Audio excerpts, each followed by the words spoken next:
नमस्कार विद्यार्थी मित्रांनो आणि पालकांनो. मी प्रदीप फुंदे स्वागत करतो तुमचं टेक एस्पायर युट्यूब चॅनलमध्ये. मित्रांनो, हा व्हिडिओ खूप तुम्हाला हेल्पफुल असणार आहे, कारण याच्यामध्ये इथून पुढचे इथून पुढचे 2.5 ते 3 महिने तुम्हाला नक्की काय स्टेप्स करायच्यात, कोणकोणत्या प्रोसेसेस असणार आहेत एका चांगल्या इंजिनिअरिंग कॉलेजपर्यंत जाण्यासाठी, त्या मी सर्व एक्सप्लेन करणार आहे. म्हणजे कॅप राउंड 1 असेल, कॅप राउंड 2 असेल, कॅप राउंड 3 असेल, कॅप राउंड 4 असेल. त्याचबरोबर स्पॉट राउंड म्हणजे काय, कॅप राउंडचे नियम असतील, लागणारे डॉक्युमेंट्स असतील, डॉक्युमेंटेशन. सगळ्यात महत्वाचं हे जे असणार आहे आपल्या पूर्ण प्रोसेस, त्यांच्या तारखा, एक्सपेक्टेड तारीख, त्यांच्या एक्सपेक्टेड डेट्स काय असणार आहे, त्या सर्व गोष्टी तुम्हाला सांगणार आहेत. मग तुम्ही जर चॅनलवर नवीन असाल तर चॅनलला पहिले सबस्क्राईब करा आणि त्याच्यानंतर हा व्हिडिओ पूर्ण पहा. आता मी डायरेक्टली पहिल्या स्टेप पासून सुरुवात करतो. आता पहिली जी स्टेप असते आपली, ओके, आपल्याकडे दोन्ही अटेम्प्टचा रिझल्ट आलाय. पीसीएम फर्स्ट अटेम्प्टचा रिझल्ट आलाय, पीसीएमच्या सेकंड अटेम्प्टचा रिझल्ट देखील आलाय. त्याच्यानंतर नेक्स्ट स्टेप जी येणार तर ती असणार रजिस्ट्रेशन प्रोसेस किंवा कॅप प्रोसेस. ओके, कॅप म्हणजे काय, सेंट्रलाइज ऍडमिशन प्रोसेस. कुणालाही जरी इंजिनिअरिंगला ऍडमिशन घ्यायचं असेल तर या प्रोसेसमध्ये आपल्याला जावंच लागतं. तर पहिली स्टेप जी आहे तर ती आहे online registration and document upload. Online registration आणि डॉक्युमेंट अपलोड. तर इथं एक्सपेक्टेड आहे की 25 जून पासून तर 14 जुलै पर्यंत ही प्रोसेस चालेल. एक 15 ते 20 दिवसाची प्रोसेस असते. आणि याच्यामध्ये काय करायचं असतं आपल्याला, की आपले जे सगळे डॉक्युमेंट्स आहेत किंवा 10वी-12वीचं मार्कशीट असेल, डोमेसाईल असेल, caste certificate, caste validity, non creamy layer, काय जे डॉक्युमेंट्स असतील तर त्या महासीईटीसेल.org या वेबसाईटला जाऊन आपल्याला तिथं रजिस्टर करायचंय आणि डॉक्युमेंट्स अपलोड करायचे. बरं, त्याच्यानंतर ना पुढची प्रोसेस जी असते तर ती असते स्क्रुटिनी मोड सिलेक्ट करणे. म्हणजे काय, आता हे डॉक्युमेंट्स आपण अपलोड केलेत, मग ते व्हेरीफाय पण करायचे आपल्याला, बरोबर. ते बरोबर आहेत की नाही, काय मिस्टेक आहेत नाही, हे सीईटीसेल चेक करतं. मग त्यासाठी 2 स्क्रुटिनी मोड असतात. पहिला असतो ई स्क्रुटिनी, म्हणजे आपण ज्याला ऑनलाईन स्क्रुटिनी म्हणतो. तर तो मोड असतो. याच्यामध्ये काय केलं जातं, की तुमचे जे डॉक्युमेंट्स आहेत तर ते ऑनलाईनच व्हेरीफाय होऊन येतात. तिथं स्क्रुटिनी मोड असतो, सिलेक्ट करायचा आपण. एक एफसी सेंटरची लिस्ट असते. ऑनलाईन ऍप्लिकेशन आपलं त्या एफसी सेंटरला जातं आणि त्या ठिकाणी ऑनलाईनच आपले डॉक्युमेंट व्हेरीफाय होऊन येतात. एक 4 दिवस लागतात त्या प्रोसेसला. आणि दुसरा मोड असतो फिजिकल स्क्रुटिनी मोड. म्हणजे काय करायचं, सीईटीसीएल आपल्याला काही इंजिनिअरिंग कॉलेजची लिस्ट देतं. त्याच्यामधलं आपल्या आसपासचं जे इंजिनिअरिंग कॉलेज असेल तर तिथं आपल्याला जायचं, ऑफलाईन त्यांचा स्लॉट बुक करायचा आणि त्याच्यानुसार मग आपल्याला तिथं डॉक्युमेंट व्हेरीफाय करायचे. मग आपल्याला इथं टोटल तुमचे जे पूर्ण ओरिजिनल डॉक्युमेंट्स आहेत तर हे सोबत न्यावे लागतात. मग त्या ठिकाणी तुम्हाला एक्नॉलेजमेंट लेटर दिलं जातं. इथं सुद्धा तुम्हाला एक्नॉलेजमेंट लेटर मिळतं, इथं सुद्धा तुम्हाला मिळतं. या दोन्हीपैकी कोणतंही एक करायचं, एक्नॉलेजमेंट लेटर. ओके. मग याच्यानंतर ना आता आपलं मग याच्यामध्ये पूर्ण काय होतं, रजिस्ट्रेशन आणि डॉक्युमेंट व्हेरिफिकेशन ही प्रोसेस पूर्ण झाली. एक्नॉलेजमेंट लेटर आपल्या हातामध्ये आलं. मग ह्या 2 प्रोसेस आपल्या पूर्ण झाल्या. त्याच्यानंतर आता पुढची प्रोसेस असते ती म्हणजे प्रोव्हिजनल मेरिट लिस्ट. याच्यानंतर ना पहा, 14 जुलैला आपण तिथं तारीख सांगितली होती की तुमचं ही सर्व प्रोसेस एंड होईल. त्याच्यानंतर ना काय, 19 जुलैला तुमची प्रोव्हिजनल मेरिट लिस्ट पब्लिश होण्याची शक्यता आहे. Provisional merit list. Provisional merit list म्हणजे काय, की तुमचा महाराष्ट्र स्टेटमध्ये कितवा नंबर आहे, टोटल मुलांनी जेवढ्याने रजिस्टर केलंय त्यात तुमचा नंबर कितवा आहे, ही असते प्रोव्हिजनल मेरिट लिस्ट. ती जनरेट होणार. त्याच्यानंतर ना आपल्याला 3 दिवस वेळ असणार तुम्हाला कशासाठी, तर ग्रीव्हियन्स रेज करण्यासाठी. जर काही मिस्टेक असेल म्हणजे करेक्शन विंडो थोडक्यात. म्हणजे काय, डॉक्युमेंट्स अपलोड करायचे असतील, म्हणजे आपण जो हा फॉर्म भरला का याच्या मागं रजिस्ट्रेशनचा, याच्यामध्ये जर काही चेंजेस असतील तर तुम्ही ह्या 3 दिवसामध्ये करू शकता. ओके, हे 3 दिवस तुम्हाला मिळतात. बरं, त्याच्यानंतर ना काय येतं, फायनल मेरिट लिस्ट येते. फायनल मेरिट लिस्ट कधी येऊ शकते आपली, एक 24 जुलैच्या आसपास फायनल मेरिट लिस्ट येऊ शकते. बरं, आता ही जी फायनल असते तर ही फायनल असते आपल्या पूर्ण ऍडमिशन प्रोसेससाठी. कोणत्याही 2 स्टुडंटचा रँक हा कधी सेम नसतो. तुमचं जे पूर्ण ऍडमिशन होतं हे रँकवर होतं, पर्सेंटाईलवर नाही.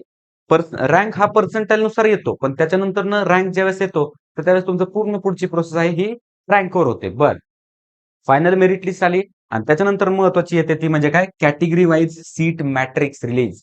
म्हणजे आपल्याला त्या ठिकाणी समजतं की कोणते कॉलेजेस आहेत, कोणत्या कॉलेजमध्ये किती जागा आहेत, किती ब्रांचेस आहेत, कोणती कॅटेगरीसाठी किती जागा, नक्की रिझर्वेशनचा फायदा कशाचा आहे, त्या पर्टिक्युलर सीटला कोणाचं रिझर्वेशन आहे, या सर्व गोष्टी आपल्याला समजतात त्या सीट मॅट्रिक्स मध्ये. तर ही कधी रिलीज होईल आपली, ज्यावेळेस आपलं फायनल मेरिट लिस्ट येतो त्याच्या दुसऱ्या दिवशी एक सीट मॅट्रिक्स रिलीज होते. ह्या तुमच्या ज्या सर्व गोष्टी आहेत ना, आपण आपल्या इंजिनिअरिंग ऍडमिशन काउन्सिलिंग मध्ये घेतोय, सर्व गोष्टी घेतोय. प्रीमियम बॅच मध्ये तुमच्या सर्व ऍडमिशनची जबाबदारी आमच्याकडे असणार आहे. मग जर बॅचेस मध्ये आपल्या इंटरेस्टेड असाल तर हे 2 नंबर तुम्हाला इथं प्रोव्हाइड केलेत. एनी टाइम तुम्ही याच्यावर कॉल करू शकता किंवा व्हॉट्सअप मेसेज करू शकता. बरं, त्याच्यानंतर आता आपण नेक्स्ट व्हिडिओ कंटिन्यू करूया. ओके, लास्ट स्टेप काय झाली आपली, की आपला एक आपली सीट मॅट्रिक्स आली. त्याच्यानंतर टाइम येतो कॅप राऊंड 1चा. तर कॅप राऊंड 1 26 जुलैपासून 4 ऑगस्ट पर्यंत शक्यता आहे होण्याची. आता ह्या कशा आहेत? एक्सपेक्टेड डेट्स आहेत. ओके. एक्सपेक्टेड डेट्स आहेत त्याच्यामध्ये कमी जास्त होऊ शकतं. म्हणजे जास्त काय एक्सटेंड होऊ शकतात. बरं. आता याच्यामध्ये कॅप राऊंड 1 मध्ये काय तर ऑप्शन फॉर्म फिल करण्यासाठी आपल्याकडे 3 दिवस असतात. 26, 27, 28 असे 3 दिवस आहेत ऑप्शन फॉर्म फिल करण्यासाठी. मग आपल्याला काय करायचं आहे सगळ्यात महत्वाची प्रोसेस आपल्याला कोणतं कॉलेज हवंय, कोणत्या ब्रांचसाठी हवंय, कोणत्या एरियातले हवंय, तर यासाठी एक ऑप्शन लिस्ट बनवायची असते आणि ती लिस्ट आपल्याला इथं अपलोड करायची आहे 3 दिवसामध्ये. किती? 3 दिवसामध्ये ती लिस्ट आपल्याला इथं अपलोड करायची आहे. बरं. त्याच्यानंतर काय होतं तर कॅप राऊंड 1 ची अलॉटमेंट येते. 28 ला झालं, 29, 30 सुट्टी. त्याच्यानंतर 31 ला आपल्याला कॅप राऊंड 1 ची अलॉटमेंट येणार 31 जुलैला. म्हणजे आपल्या हातामध्ये एक कॉलेज असणार. काय? कॉलेज असणार. त्याच्या पुढे मग कोणते कोणते ऑप्शन असणार? मग त्याच्या पुढे आपल्याला ऑप्शन चूज करायचे आणि सीट एक्सेप्टन्स फी पे करायची. लक्षात घ्या इथं सीट एक्सेप्टन्स फी पे करायची तुम्हाला. तुम्हाला समजा कॅप राऊंड 1 ची अलॉटमेंट आली, समजा पी-आय-सी-टी-सी-एस आपल्याला अलॉट झालं. मग आपल्याला इथं ₹1000 ₹1000 सीट एक्सेप्टन्स म्हणजे सीट आपण ते एक्सेप्ट केलं, सेव्ह करून ठेवलं, त्याची फीस पे करायची आणि त्याच्यापुढे 2 ऑप्शन पुढे 3 ऑप्शन असणार. पहिली गोष्ट म्हणजे काय ऑटो फ्रीज. जर पहिला राउंड असेल आणि पहिलाच प्रेफरन्स तुम्हाला लागला, म्हणजे मी पहिल्यांदा टाकलं समजा सी-ओ-पी-सी-एस ओके आणि तेच मला लागलं, तर ते तुमचं ऑटो फ्रीज होणार. त्या ठिकाणी तुम्हाला ऍडमिशन घ्यावं लागणार आणि त्या ठिकाणी मग तुम्ही कॅप राउंड मधनं बाहेर पडणार. दुसरी गोष्ट काय आहे तर नॉट फ्रीज म्हणजे काय बेटरमेंट थोडक्यात. म्हणजे मला ते कॉलेज घ्यायचंय, सेफला ठेवायचंय, पण मला सेकंड राउंड मध्ये जाऊन त्याच्यापेक्षा बेटर ट्राय करायचे. मग त्यासाठी आपल्याला काय करायचंय बेटरमेंट ट्राय करायचं. मग सेकंड मध्ये जर तुम्हाला चांगलं मिळलं तर ते सेकंड वालं कॉलेज तुमचं कन्फर्म होणार म्हणजे पुढच्या ऍडमिशन प्रोसेसमध्ये कन्सिडर केलं जाणार आणि फर्स्ट वालं कॅन्सल होणार. पण जर नाही चांगलं मिळलं तर फर्स्ट वालं ऍज इट इज राहणार. ओके. मग त्याला नॉट फ्रीज आणि समजा सेल्फ फ्रीज म्हणजे काय ऍडमिशन घ्यायचंय मला ठीक आहे पहिला ऑप्शन नाही लागलेला दुसरा लागलेला आहे पण पहिल्या राऊंड मध्ये मला ऍडमिशन घ्यायचंय. मग जी सीट एक्सेप्टन्स फी आहे तर ती पे करून तुम्हाला ऍडमिशन घ्यायचंय. मग हे ऑप्शन आपल्याला ऑनलाईन करावं लागतात आणि त्याच्यानंतर 3 दिवस मिळतात. ज्यांना ऍडमिशन घ्यायचंय तर त्यांच्यासाठी पुन्हा 3 दिवस मिळतात ऍडमिशन घेण्यासाठी. मग आपल्याला कॉलेजमध्ये जाऊन आपले सगळे डॉक्युमेंट्स घेऊन जाऊन कॉलेजचे आपले सगळे फीज वगैरे पे करून ऍडमिशन घ्यावं लागतं. म्हणजे अशा रीतीने कंप्लीट होतो तुमचा कॅप राऊंड 1. ओके. त्याच्यानंतर येतो cap round 2. Cap round 2 5 August पासून ते 14 ऑगस्ट पर्यंत चालेल. 6 ते 8 ऑगस्ट मध्ये आपल्याला ऑप्शन फॉर्म फिल करायचा आहे. सेम प्रोसेस काही फरक नाही. 3 दिवस आपल्याला ऑप्शन फॉर्म फिल करायला आहेत. ओके. त्याच्यानंतर कॅप राऊंड 2 ची अलॉटमेंट कधी येणार? 11 ऑगस्ट 2026 ला अलॉटमेंट येणार. त्याच्यानंतर कॅप राऊंड 2 मध्ये फरक काय आहे? तर ऑटो फ्रीज कधी होतंय? जर टॉपचे 3 प्रेफरन्सेस तुम्हाला अलॉट झाले, टॉपचे 3 पहिले पी-आय-सी-टी-सी-एस टाकलं, त्याच्या सॉरी सी-ओ-पी-सी-एस टाकलं, सी-ओ-पी-ए-आय-एम-एल टाकलं, पी-आय-सी-टी-सी-एस टाकलं. त्या तिन्ही पैकी जर एखादं लागलं तर तुम्हाला ते कॅप राऊंड 2 मध्ये घ्यावंच लागतं. आणि जर कॅप राऊंड 3च्या नंतरचे कोणतेही घेतले, तर तुमच्याकडे पुन्हा 2 ऑप्शन असतात. एक तर तुम्ही ऍडमिशन घेऊ शकता किंवा तुम्हाला काय करावं लागतं बेटरमेंटसाठी करायचं. मग नेक्स्ट राऊंड मध्ये ट्राय करायचं. आता सीट एक्सेप्टन्स फी एकदा तुम्हाला फक्त 4ही राऊंड मध्ये कोणत्याही राऊंड मध्ये तुम्ही एकदा application fee seat acceptance fee pay करायची. दुसऱ्या राऊंड मध्ये करायची गरज नाही. ओके. म्हणजे 3 कळले आपल्याला. ऑटो फ्रीज जर झालं पहिल्या 3 मधलं तर घ्यावंच लागणार आहे आपल्याला.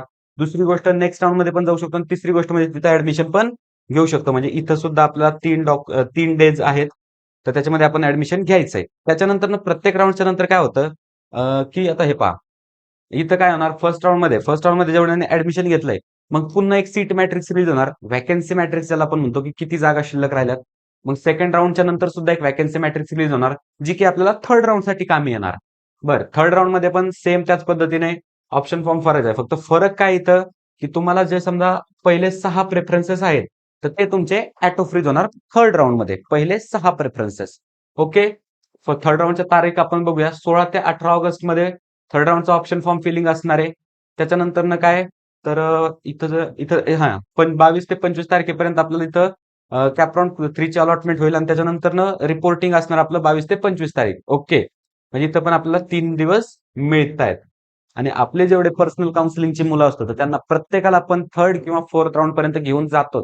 कारण खूप चान्सेस असतात तिथं ऍडमिशन मिळण्याचे. त्याच्यामुळे जाण्यामध्ये काय हरकत नाही. प्रोसेस आपण सगळी करतो त्याच्यामुळे व्यवस्थितच होणार आहे. काही काळजी करायची गरज नाही. त्याच्यानंतर नेक्स्ट आता लास्टचा राऊंड असणार कॅप राऊंड 4. कॅप राऊंड 4 मध्ये काय असणार सेम तीच पद्धत फक्त जे आता कॅप राऊंड 4 आहे तर हा फायनल अलॉटमेंट असणार. याच्यानंतर कॅप राऊंड कोणता नसणार.